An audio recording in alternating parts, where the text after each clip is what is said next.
foi perceptível quando estudamos a biografia, grande parte dos puritanos tinha uma compreensão bem clara do que se tratava o momento da morte, em como aceitá-la e a esperança que esse assunto trazia. Há um livro do puritano Lewis Bailey, A Prática da Piedade, editora Pes, foi um dos maiores escritos puritanos, só perdeu em edição para as Sagradas Escrituras e o Peregrino John Bunyan. Então foi o terceiro livro mais publicado na época dos puritanos.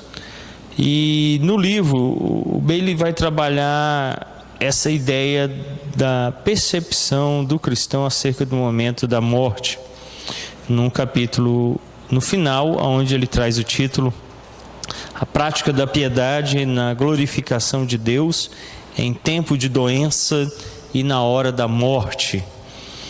Os puritanos viam a enfermidade e a morte como uma oportunidade de crescer, de gozar de humilhação e buscar a presença de Deus.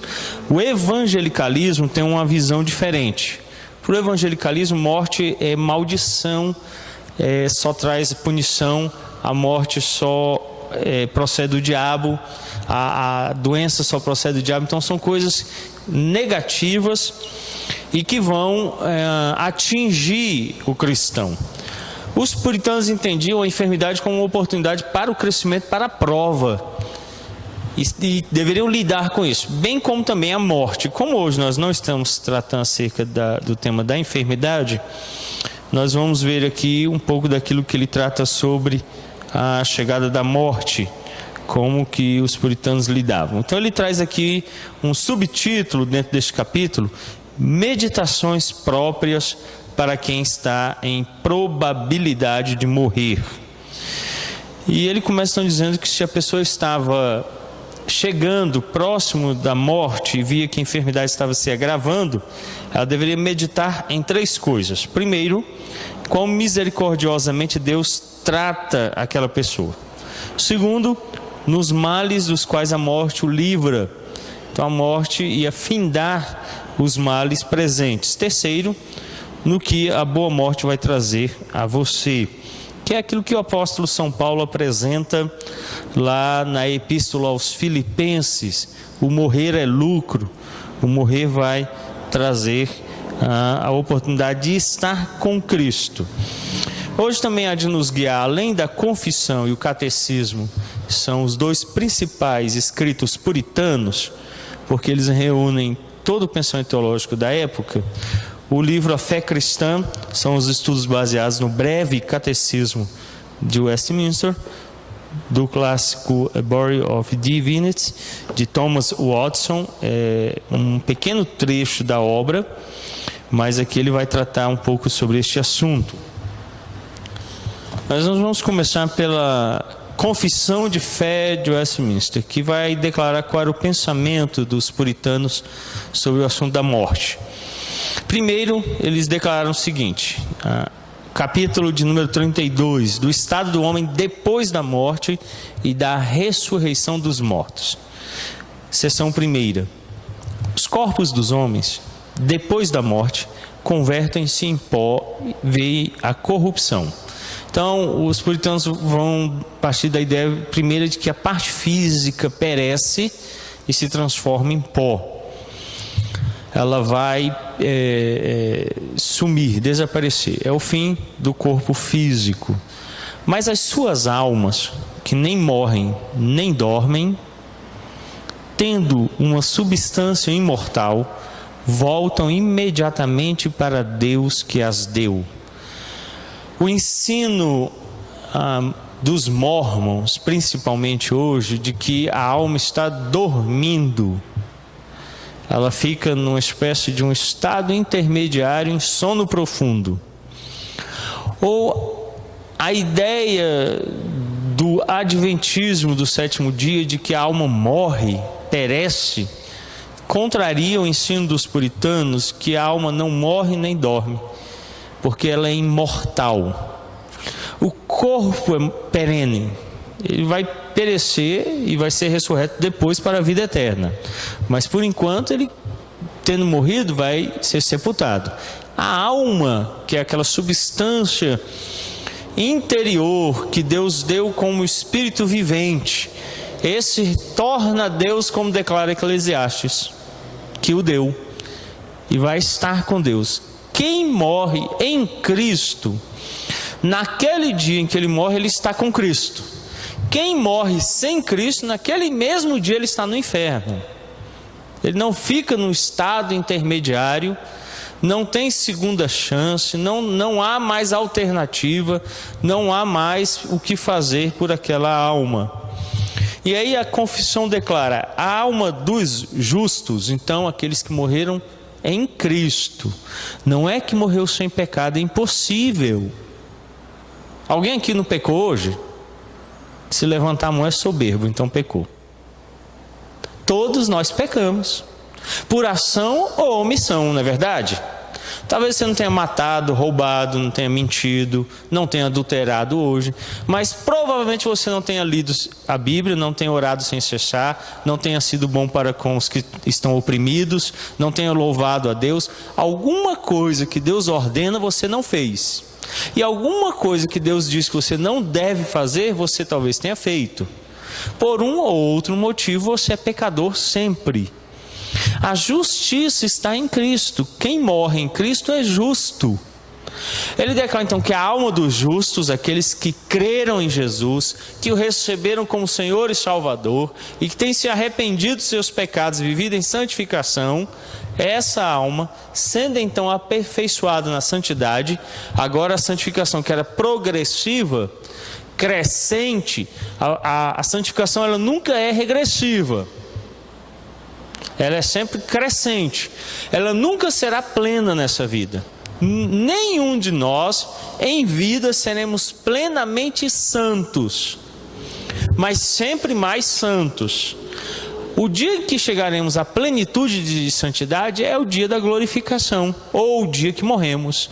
Daí a confissão declara que naquele dia eles são aperfeiçoados em santidade, são recebidas no mais alto dos céus, onde vem a face de Deus em luz e glória, esperando a plena redenção dos seus corpos.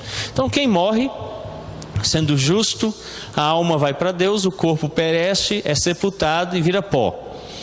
Ele vai encontrar-se com Deus e vai aguardar na presença de Deus o dia do juízo final, quando o corpo que pereceu, Apocalipse declara, o mar devolve seus mortos, a terra, o além, a reunião, e o corpo é ressurreto.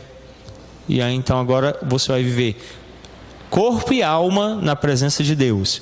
Por enquanto, até ao dia do juízo final, só a alma está com Deus, o corpo está na terra. E as almas dos ímpios são lançadas no inferno, onde ficarão em tormentos e trevas espessas, reservadas para o juízo do grande dia final. Além desses dois lugares, destinados às almas separadas de seus respectivos corpos, as Escrituras não reconhecem nenhum outro lugar. Então ninguém morre para ficar por aí. Essa história de fantasma não existe. Ninguém morre para ficar no estado intermediário dormindo. Ninguém morre para ficar do purgatório. Você morre e, sendo justo, vai encontrar-se com Deus. Você morre e, sendo ímpio, vai ao inferno. São os dois estados finais que nós temos após a morte. É por isso que a Bíblia diz que quem morre deve morrer na certeza da salvação ou em condenação. Não há outra forma de morrer. A pessoa tem até o dia em que ela perece para declarar-se em Cristo Jesus ou continuar no estado de condenação. Vocês lembram da história de Lázaro e o mendigo? O que aconteceu lá? Morreram ambos. O que aconteceu? O mendigo foi para o céu, Lázaro, inferno. O que a Bíblia declara ali sobre eles? Ninguém passa de lá para cá, nem daqui para lá, nem em lugar nenhum, acabou. Mas e o pedido? Ai, volta, fala lá para o pessoal que aqui é muito ruim. O que aconteceu? Eles têm a palavra de Deus, que creiam nela. Não é alguém voltando dos mortos que eles vão acreditar, não. Então, o fim, acabou. Se não foi em vida, não será depois. Seção segunda. No último dia, os que estiverem vivos não morrerão, mas serão mudados. Então a Bíblia declara que quem não morreu, chegando o dia do juízo final, é transformado. Não morre, mas é transformado. Todos os mortos serão ressuscitados com seus mesmos corpos e não outros, posto que com qualidades diferentes ficarão reunidos as suas almas para sempre. Não importa se era justo ou ímpio, no dia do juízo final todo mundo ressuscita. Nós ressuscitamos para a vida e eles ressuscitam para... Lembra do que nós vemos agora lá em Apocalipse? Bem-aventurado os que não experimentam a segunda morte. A segunda morte é aquela morte final, é aquele estado final. Essa primeira morte, ela é temporária. E ela não é a morte que vai dar a punição final. Ela é temporária. A morte, a segunda morte, essa é o estado de condenação eterna. Os que morreram a primeira morte, mas morreram em Cristo, vão gozar da vida eterna depois da ressurreição final. Terceiro, o corpo dos injustos serão pelo poder de Cristo ressuscitados para a desonra. O corpo dos justos serão pelo seu Espírito ressuscitados para a honra e para serem semelhantes ao próprio corpo glorioso dele. Então, uns ressuscitados para a desonra, outros ressuscitados para honra. Então, é o que declara a confissão de fé. Esse pensamento agora ele vai ser trabalhado no Catecismo Maior. E a pergunta 84 é a primeira pergunta que começa a trabalhar o assunto da morte. 84. Morrerão todos os homens? Resposta. A morte, sendo imposta como estipêndio do pecado, está decretada a todos que uma vez morram, pois todos são pecadores. Enquanto nós estivermos vivos e Cristo não voltar à sua segunda vinda, nós estamos sujeitos à morte, todos, por causa do pecado original. O pecado original é que nos colocou sob o domínio da morte. Quando Cristo volta, a confissão de fé declarou que ali então interrompe-se esse processo. Quem estava vivo não morre mais, agora ele é transformado em vida. Os que morreram ressuscitam para estar junto conosco. E os que morreram em impiedade ressuscitam para a condenação eterna. Pergunta 85. A morte, sendo o estipêndio do pecado, por que não são os justos livrados dela, visto que todos os seus pecados são perdoados em Cristo?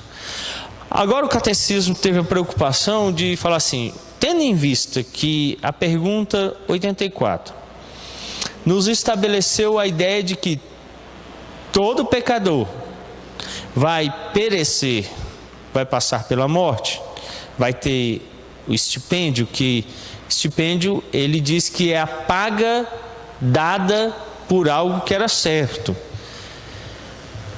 É igual o ditado de mãe, né? Vai funcionar. Vocês já viram isso? A mãe, quando ela usa um ditado, é porque vai dar certo mesmo, né? Mãe é fogo, né?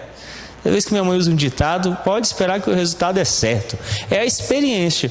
Ela sabe que determinada ação vai resultar em determinado pagamento. A morte, ela é pagamento do pecado.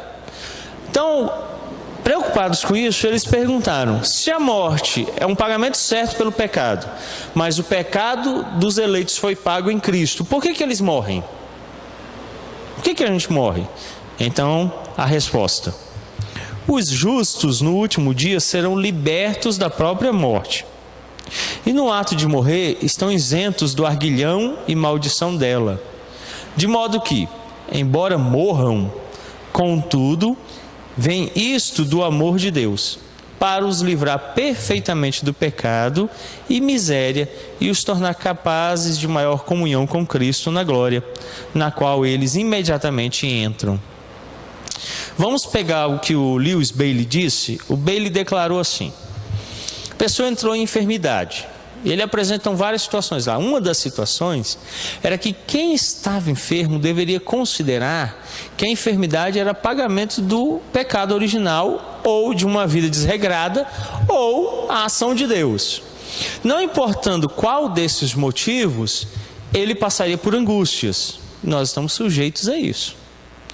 Essas angústias findam de duas maneiras: o restabelecimento da saúde ou a morte. Se a saúde é restabelecida, eu fico sujeito a enfermar de novo? Sim. Então o que acontecer num tempo não muito longo? Vou enfermar novamente. Ou tem algum de vocês aqui que só pegou gripe uma vez na vida? E dor de garganta? Só dá uma vez, né, Elias? Nunca mais, né? Agora você pode ficar doente em um órgão e depois sarar e ficar doente de outro órgão? Pode? Sim.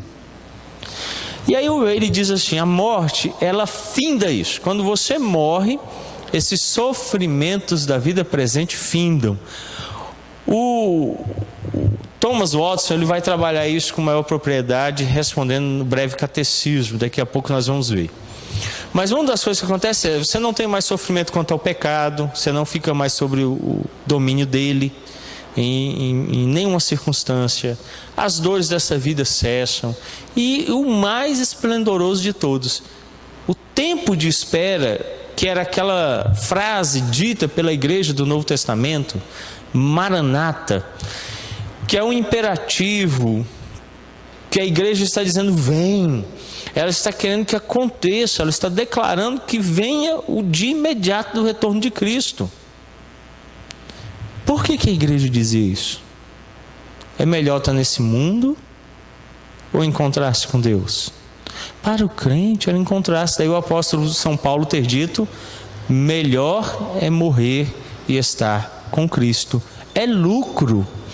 Esse lucro vem desse fato da libertação, desse tempo aqui que nós ainda passamos sob o domínio do pecado, nesse mundo mal, sob as aflições da enfermidade, do corpo físico que vai se desvanecendo. Para livrar-se disso, o crente então vê com a morte com esperança. É aquela passagem dessa angústia para estar com o nosso Pai Celestial. Na resposta 85, então, eles dizem que eles são libertos não só disso tudo, mas da própria morte. Nós temos ainda temor, ainda resta em nós temor quanto à morte. Por que a gente teme morrer? Não fala que é porque dói, não, porque toda morte dói. Medo do desconhecido. Tem uma doutrina muito esquecida na fé presbiteriana, que é a doutrina de que o Espírito Santo, ele dá testemunho ao nosso espírito que somos de Cristo. Então não significa que o crente não tenha o Espírito Santo, que o crente não esteja tendo esse testemunho. Mas sabe qual é o grande problema? É que a gente vai deixando de estudar, conhecer essa verdade e vai sendo tomado por outras verdades. Não é muito incomum, mas acontece de Satanás vir de vez em quando e tentar assaltar a nossa fé. Talvez vocês já tenham experimentado disso. O sentimento de que: será que eu sou crente? Vocês nunca se perguntaram isso? Será que a Bíblia é verdadeira?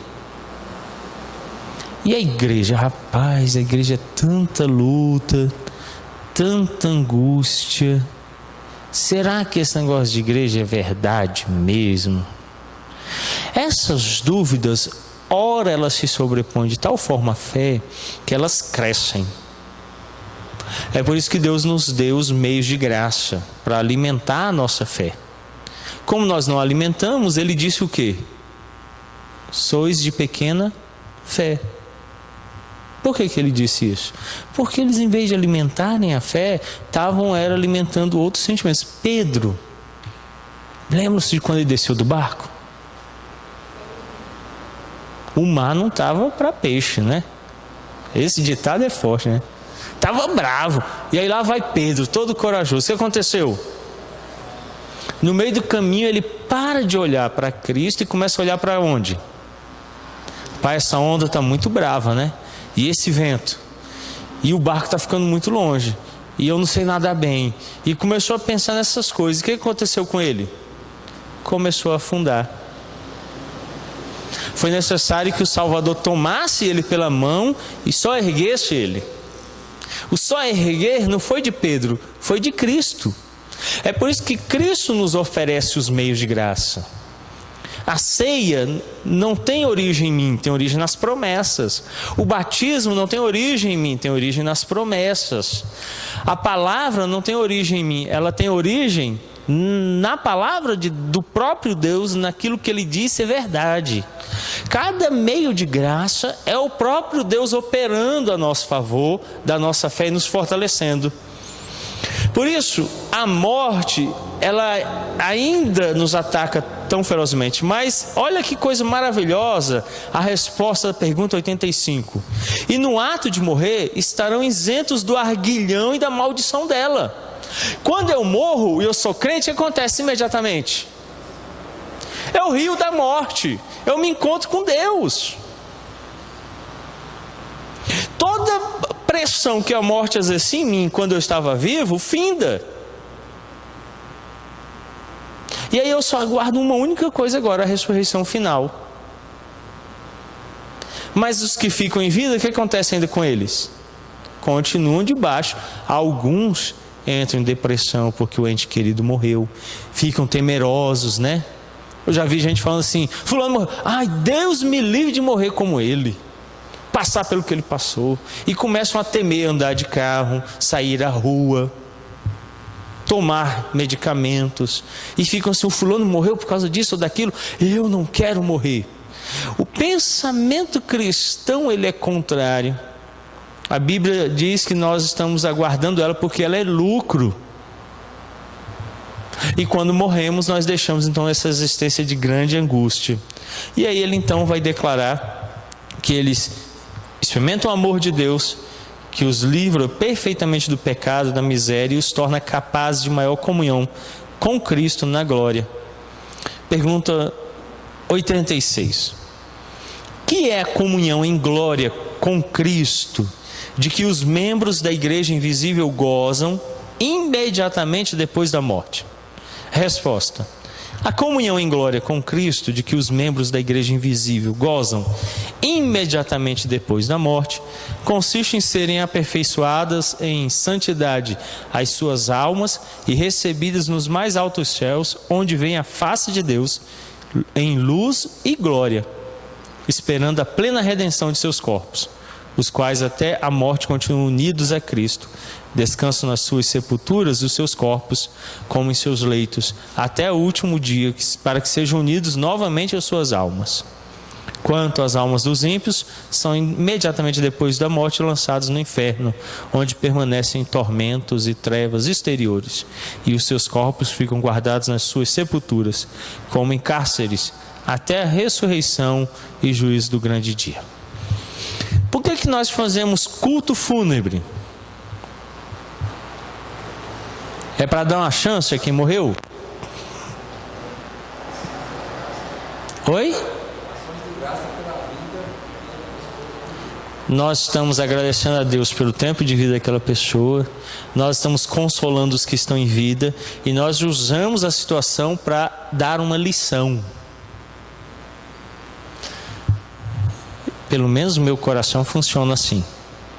Toda vez que alguém perece, e que eu conhecia, e que eu me aproximo aqui e vejo o corpo sem a vida, eu só tenho uma coisa a meditar: quem é que vai estar ali amanhã, se Cristo não voltar? Eu sou frágil, pequeno, passo Não é verdade? Então aquilo ali é para minha instrução, para alerta à minha pessoa. Depois, para o consolo dos que estão aqui, que se despedem, que ali vem por aquele último momento ainda a imagem daquele que se foi.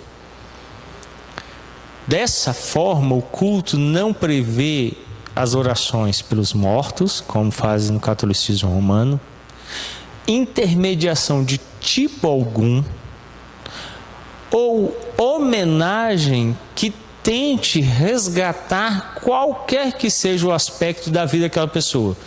Por exemplo, vamos hoje aqui pedir perdão. Não. Olha, se não pediu em vida, o que aconteceu? Acabou. Tem mais o que fazer. Ele não pode mais pedir perdão e a gente não pode mais pedir. Pode? Não, ele ouve. Morto escuta? Se escutasse, ele respondia, né? Não responde, não tem mais o que falar. Então não existe essa ideia de que após a morte você possa agir em prol daquela pessoa de qualquer maneira que seja. Ele morreu. Quando ele morre, na hora que morre, o espírito, aí o catecismo usa a palavra imediatamente, vai a Deus. E o ímpio imediatamente vai ao inferno.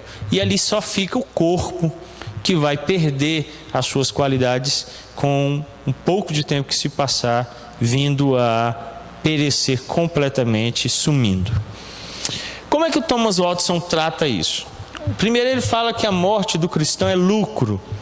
Para o crente, a morte é um grande lucro. Nesse mundo, um santo pode dizer quais são as suas perdas por causa de Cristo, mas não pode dizer quão grandes são seus ganhos na morte. Então, no tempo presente, a gente consegue qualificar as percas em relação a Cristo. Você consegue. Agora, você não consegue mensurar o que vem depois. O que a Bíblia diz? Olhos não viram, ouvidos não ouviram. Não tem como a gente mensurar. Uma coisa a gente tem certeza: excede em tudo aquilo que vivemos aqui. E nada nesse tempo se compara. Não há nada nesse mundo que se compare a estar com Deus. Então, quando nós morremos, é lucro, é o maior ganho que o crente pode ter. Não perca, mas ganho. A perca é para aqueles que ficam, que têm o sentimento de saudade, de ausência.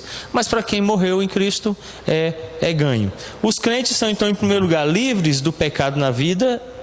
Então, o pecado já não mais os assedia.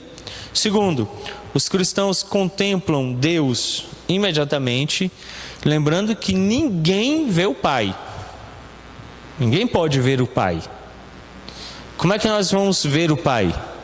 O que Jesus declarou? Quem vê a mim, vê o Pai. Nós vamos ver Cristo e em Cristo nós vamos ver o Pai. O Pai é revelado no Filho. O Pai, a primeira pessoa da Trindade, ninguém pode vê-lo.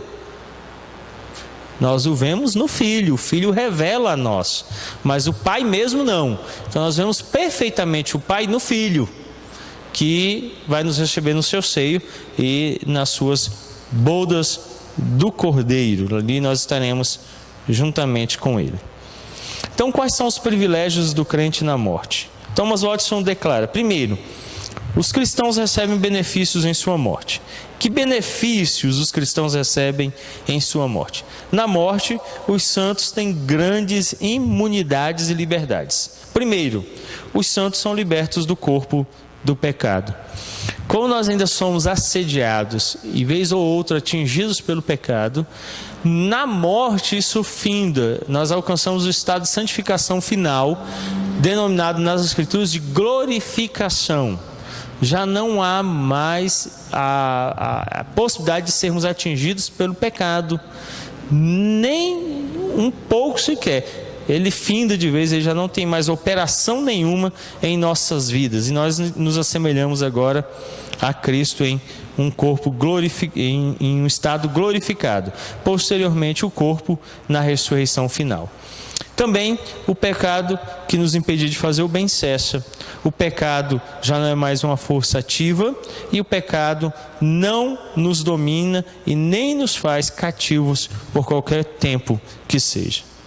O pecado já não contamina mais a nossa alma, não nos debilita mais, já não pode mais atuar de forma nenhuma, nem em nós, nem a nos afetar ao redor, e nós ficamos livres para experimentar verdadeiramente a graça de Deus.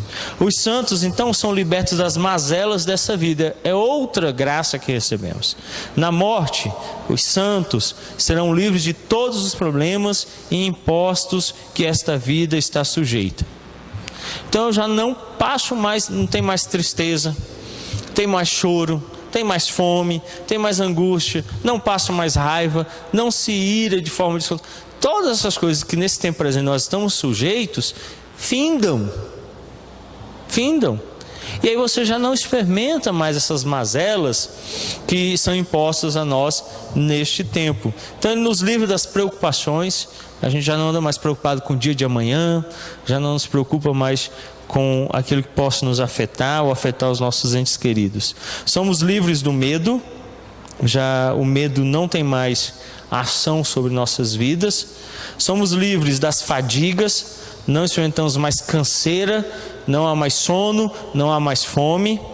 Uma das coisas que acontece na ressurreição final, a Bíblia declara isso, é que nós não temos mais sexo, nós vamos ser como os anjos. Ninguém se dá mais em casamento. Acabou a ideia da necessidade sexual. Outra coisa que a Bíblia deixa bem claro, nós vimos isso na série de sermões no profeta Isaías, é que também não teremos mais estômago. Com a ideia de processar o alimento, produzir energia para o corpo. Isso não haverá mais essa necessidade. Se você tiver interesse de conhecer mais sobre o assunto, eu acho que é o segundo livro da série Paraíso Perdido, Paraíso Redimido, do reverendo Heber Carlos Campos, publicado pela editora Agnos. Lá ele vai tratar com maior amplitude. A série de sermões de Isaías não foi gravada, mas se você quiser eu posso passar os slides da série para você quando preguei deste texto, aonde o profeta Isaías anuncia que futuramente na ressurreição nossos corpos serão redimidos. Esse será um dos aspectos que não teremos mais, não haverá mais fome. Somos livres de todo tipo de sofrimento, somos livres finalmente da tentação, livres então, enfim, da tentação. Já não há mais como cair. O nosso estado de graça é eterno, você não cai nem temporariamente. Hoje nós estamos sujeitos à queda temporária. A confissão de fé, tratando sobre agora me foge a doutrina, perseverança dos santos, declara que um crente pode cair temporariamente, mas não finalmente. Então pode um crente desviar? Pode cair? Pode acontecer de em algum tempo eu virar torcedor do Vasco. Isso nunca será finalmente, mas vai ser temporário. Depois volta a ser flamenguista, porque não cai da graça, né, Fernando? A ideia é que ele sempre vai manter aquela firmeza da fé, mesmo quando ele decaia, né? Que ele caia da fé ali naquele tempo, ele vai voltar a essa fé. Isso é temporário, nunca é final. O ímpio não, ele pode viver aparentemente, aí Berkoff vai definir como conversão emocional, conversão temporária, conversão intelectual. Algumas pessoas intelectualmente até aceitam a fé cristã, mas eles não se converteram de verdade. Depois de um tempo eles se perdem de novo. Alguns é emocional a conversão. É bonito, é legal, que música agradável, o pessoal não fala palavrão, o lanche é gostoso, comida de graça. Então ele se converte porque foi aprazível a ele. Porque ele teve prazer, mas isso não dura. E aos hipócritas, aos fariseus, então com o tempo eles vão cair finalmente. O crente, ele pode cair temporariamente, mas não finalmente, ele sempre volta. E mesmo que ele não volte e pereça, o estado de salvação dele não depende de como ele se encontrava em vida, mas dele crer verdadeiramente em Cristo. Então a tentação já não pode mais nos atingir, por isso nós não podemos mais ser tentados. Os cristãos então são unidos a Cristo em sua morte. O corpo dos crentes estão unidos a Cristo na sepultura e descansarão lá até a ressurreição. Se você for no cemitério Campo da Esperança, lá tem uma seção de uma parte lá destinada a sepultamento de judeus. Eles não sepultam na terra. A crença judaica é que se o fizerem, o corpo vira pó e mistura com a terra, e aí não tem ressurreição. Então eles são sepultados na pedra. Então você for lá, tem brita, porque não pode haver, o pó não pode tornar o pó tem que ficar na brita lá. Então é pedra lá, é tudo de pedra. Se você for lá, tem uma parte do cemitério judaico, ele é de brita. Nós entendemos que na morte o meu corpo está seguro em Cristo, garantido em Cristo. O Satanás não pode tomá-lo, nem o tempo, mesmo que o tempo destrua ele totalmente, até os ossos sumam. No último dia ele é poderoso para restaurar. Lembram-se de Lázaro? O que aconteceu lá quando ele disse para Lázaro sair? Senhor, já fede, já está podre, já passaram dias. Quando Lázaro saiu, o que aconteceu? Até a espinha que Lázaro tinha aqui tinha sarado. Já nem um defeito nada, tudo novinho, perfeito.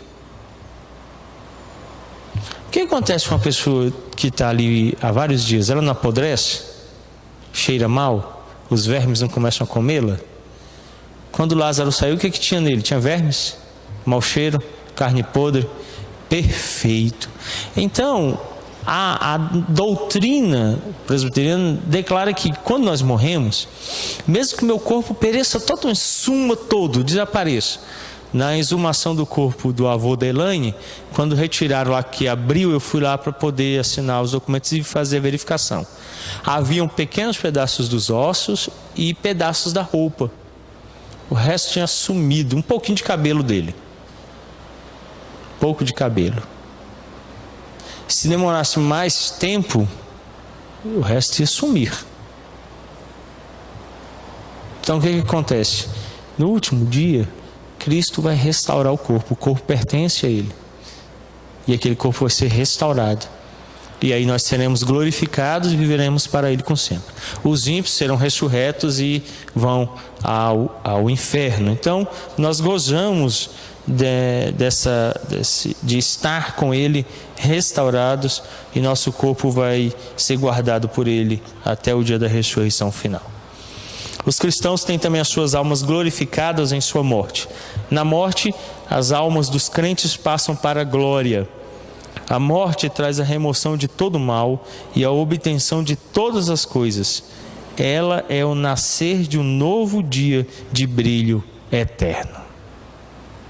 É por isso que os puritanos deixam registrado um certo alvoroço quando estavam para morrer. Palavras belas, palavras de conforto, palavras de esperança. Eles estavam indo em contraste com o Mestre, passando deste tempo de grandes dores para um tempo de alegria eterna. Essa falta de perspectiva nos nossos dias, nós fomos contaminados pela teologia católica romana.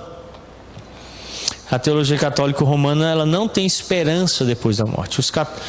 Olha, a doutrina católica romana sobre o pós-morte é terrível. É um prolongar de dores. Missa de sétimos dias, pagamentos, procissões, velas, angústias, incertezas, purgatório, estado intermediário. Tem um outro estado lá que agora eu me lembro o nome, para depois de muita coisa, se o pessoal quer ajudar muito, o cara tiver sido muito bom e um bocado de coisa contribuir, ele chegar no céu. Não é complicado? Aí você fala com um católico sobre morrer, ele desespera. Não há certeza, não tem esperança, não sabe como vai ser. Mas se eu fosse católico romano e morresse, tanto que eu sou pecador, eu tenho que fazer uma vela também dessa igreja, para queimar muito tempo. Então eles têm todo esse processo para que a pessoa se achegue a Deus. Nós temos uma esperança simples, porque Cristo nos salvou. Deus nos chamou em Cristo e fomos salvos. Nós entramos no reino dos céus imediatamente. Então, quando nós pensamos nessa doutrina da morte, ela vai trazer essa esperança daquilo que Paulo disse: morrer é lucro, tem ganho. Quem morre ganha, perde é quem fica vivo. Claro que aí Paulo também não entra naquele fatalismo de buscar a morte. O que ele diz? Mas eu tenho que continuar vivo porque eu tenho uma missão, tenho que pregar o evangelho, não chegou minha hora. Então nós não fazemos como algumas seitas que vão até certo ponto num pensamento correto e depois erram. Agora, mês passado, faleceu o filho mais velho do Chicanísio, vocês viram? Numa seita lá no Rio de Janeiro, bebeu veneno e morreu. Essa instrução de buscar propositalmente a morte não é bíblica.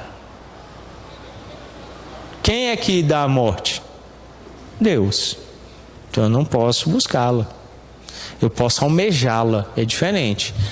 Orar dizendo: Senhor, melhor estar contigo. Maranata, vem.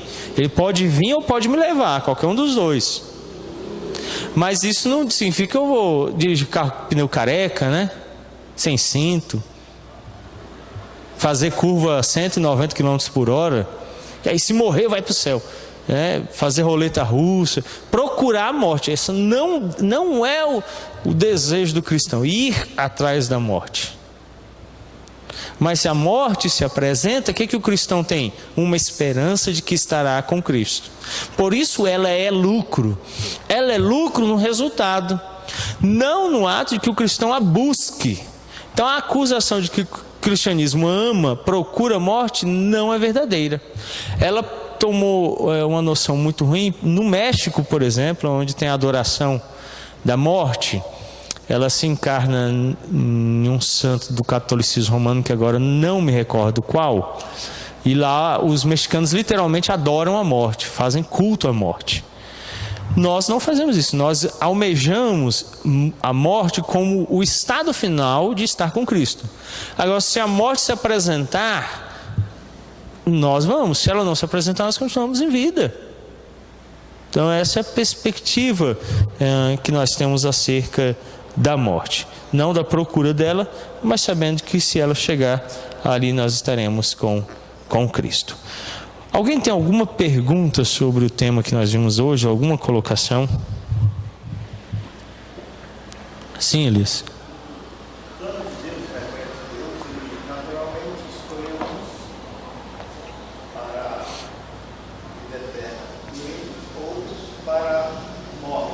Sim. Aqueles que estão com ele jamais eram aqueles que estão na morte, no inferno, né? Os que estão no inferno, os que perecerão eternamente com os anjos de Satanás, com seus anjos, esses que estão perecendo com Satanás, serão aqueles que estão na glória eterna com Deus, gozando das delícias com Deus? Sim, não no estado final, mas a Bíblia declara que em um momento específico. Lembram-se de quando Jesus fala aos discípulos que ele vai separar os bodes das ovelhas?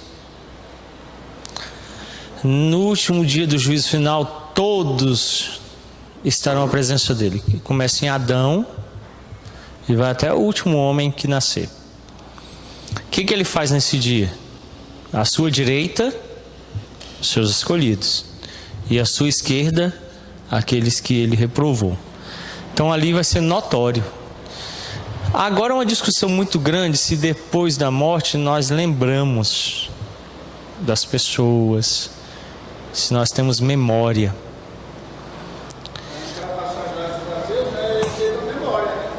Eu parto do princípio que há uma memória não ampla, mas seletiva.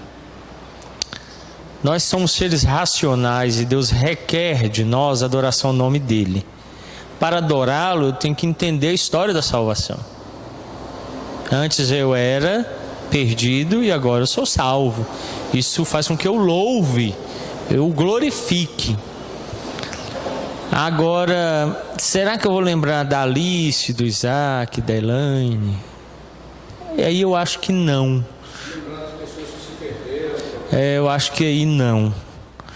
Então, a Bíblia não trata claramente sobre isso, mas por inferência, nós podemos entender que ela talvez seja parcial, não total. Porque se eu me lembrar de tudo, vai ter dor, né?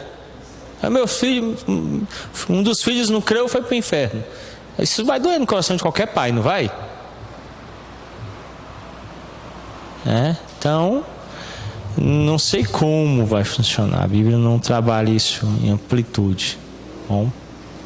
Mas os que estão no inferno, pastor, para que eles assim pereçam de forma, continuam perecendo de forma bem tênue, eles irão ver luz da glória, por exemplo.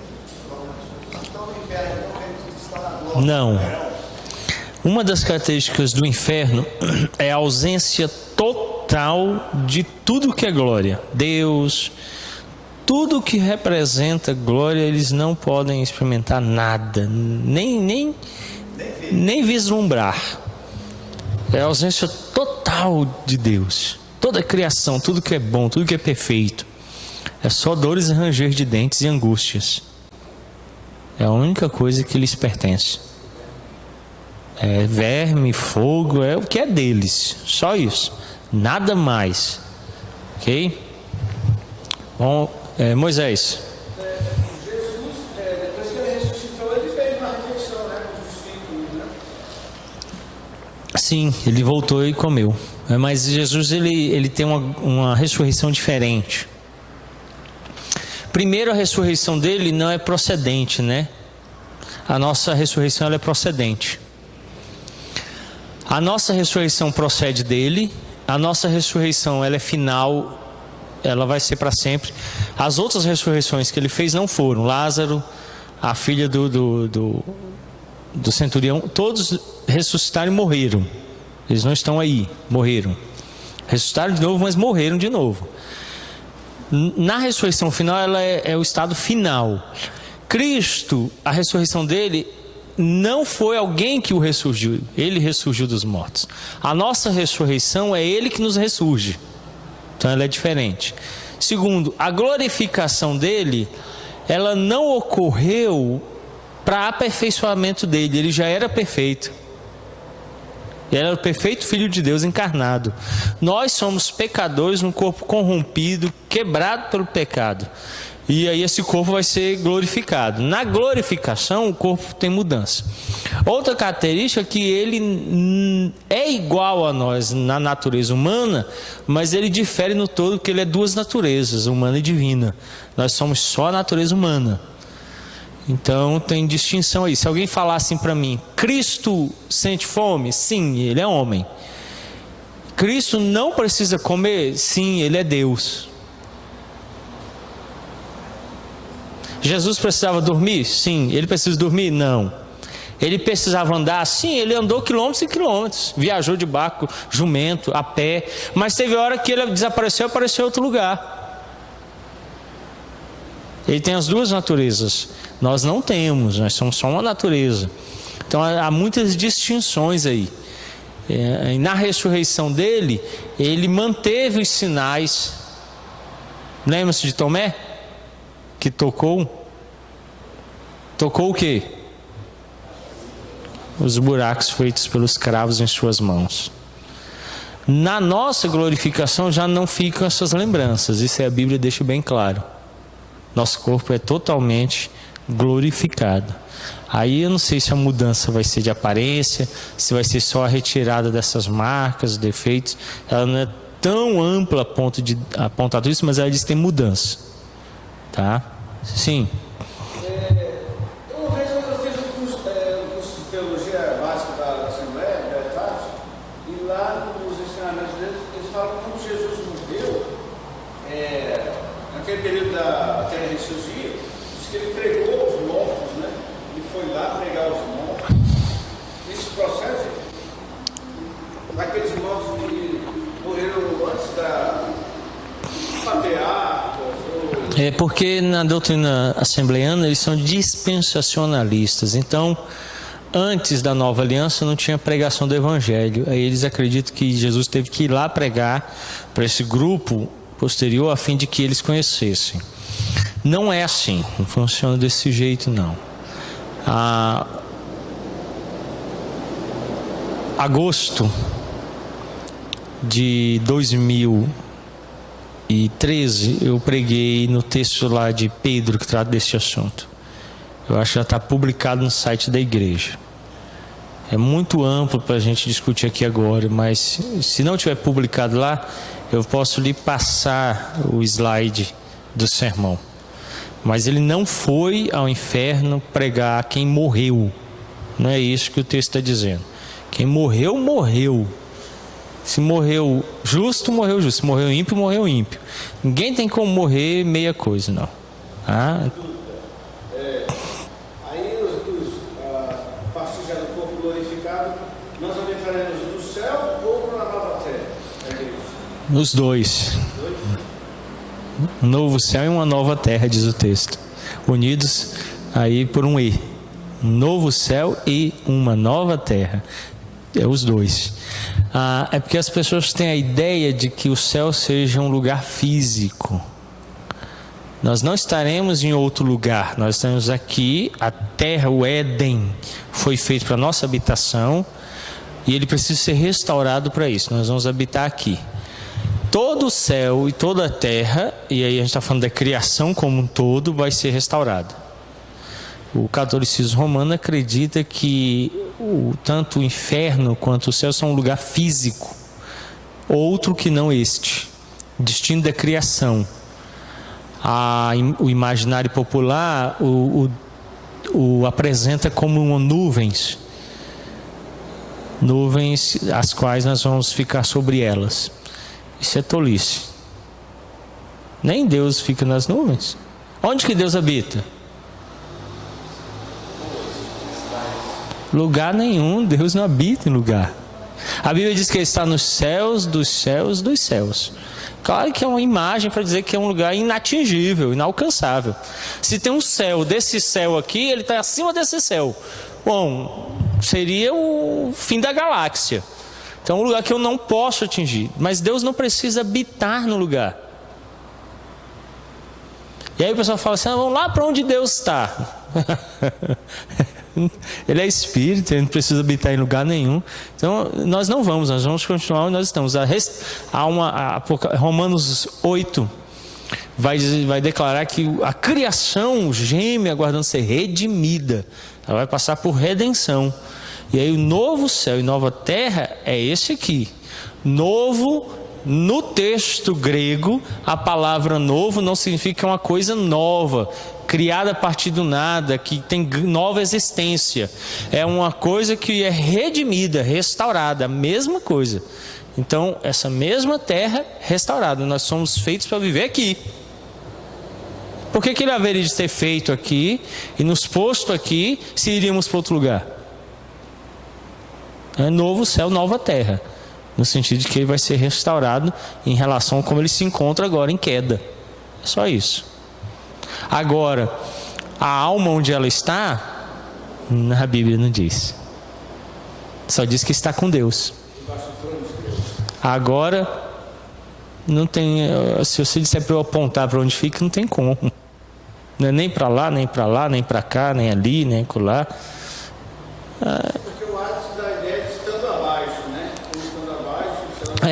São linguagens de figura que a Bíblia usa para denotar maior e menor valor. A bolsa caiu, o que significa? Está tendo perca. A bolsa subiu, está tendo ganho. Alta patente, baixa patente. Fulano deixou o outro para baixo.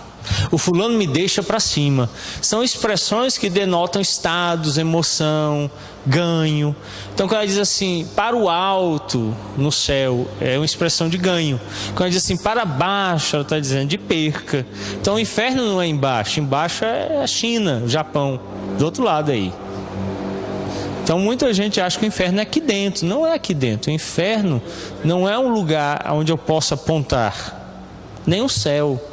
E hoje, onde as almas se encontram, quer as almas dos justos ou dos ímpios, não é um lugar onde eu possa apontar. Elas simplesmente estão no inferno, pagando já, ou com Deus, aguardando o dia da ressurreição final, quando os corpos serão ressurretos, e aí sim vai dar o destino final. Ok?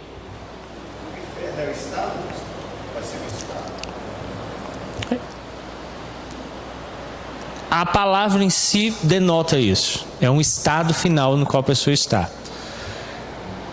Agora, se nós tomarmos a palavra Hades, ela denota sepultura.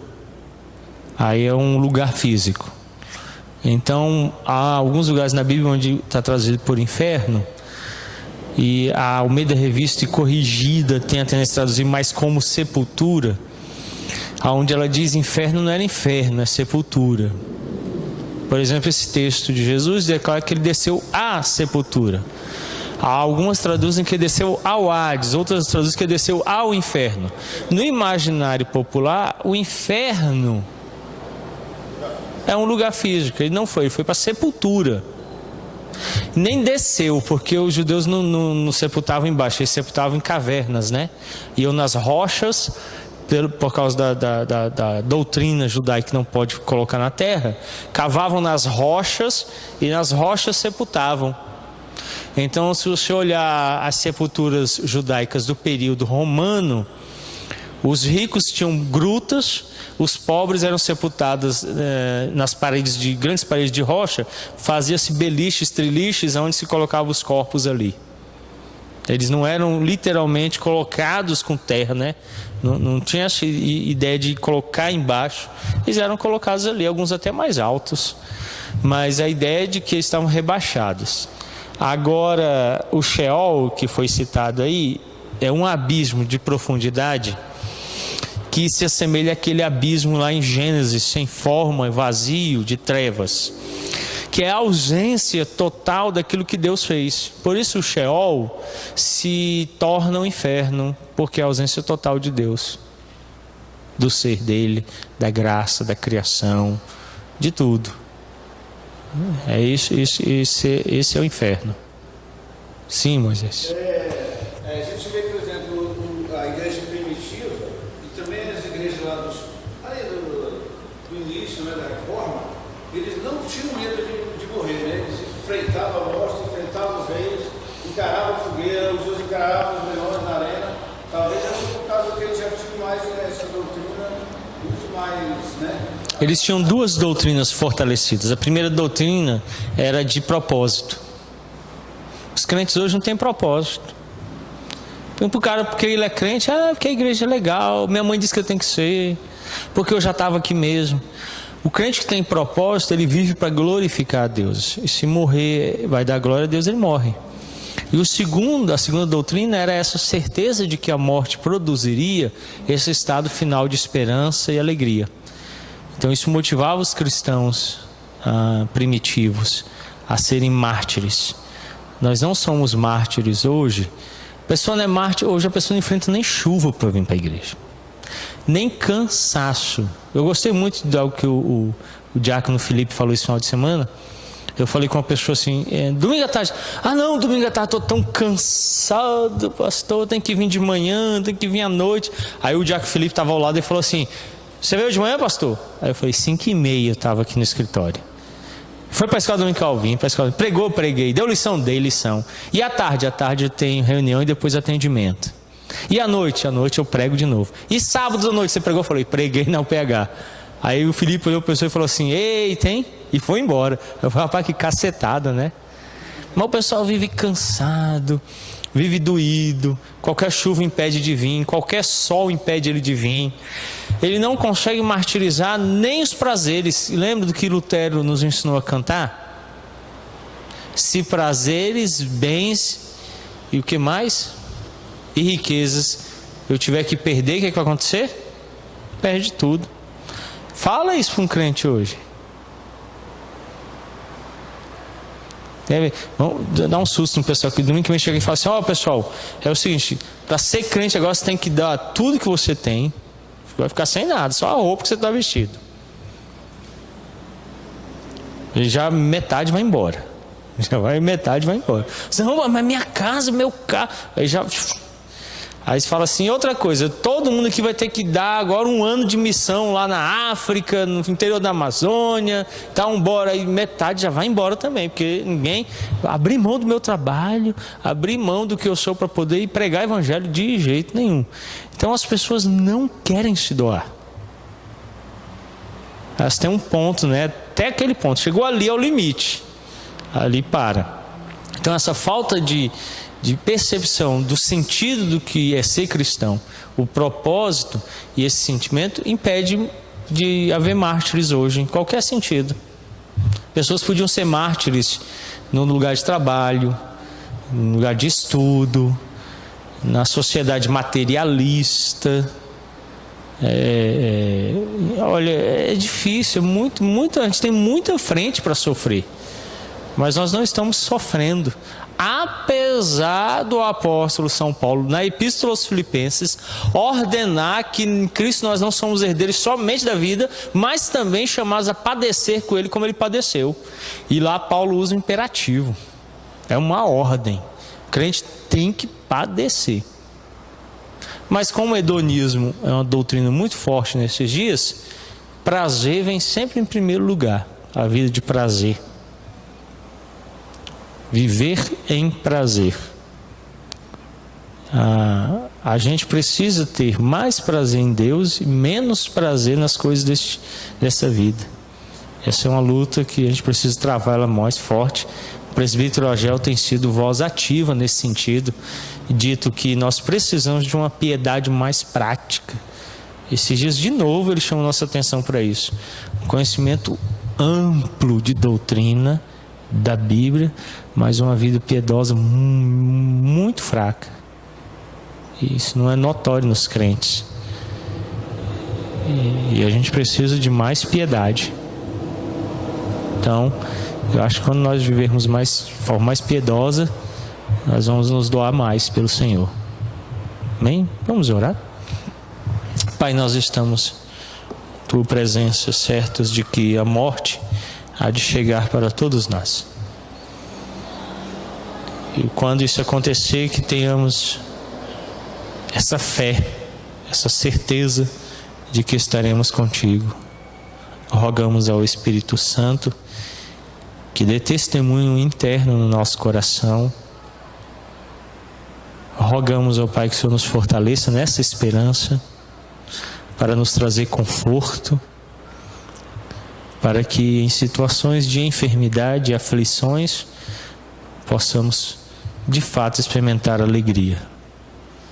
Sustenta, ó Deus, aqueles que perderam entes queridos, que passam por luto, saudade.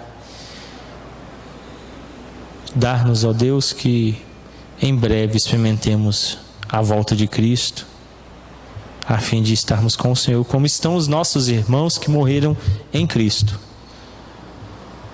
Ajuda-nos, ó bondoso Deus, a termos essa mesma esperança. É o que nós rogamos em nome santo de Cristo Jesus. Amém. Deus os abençoe.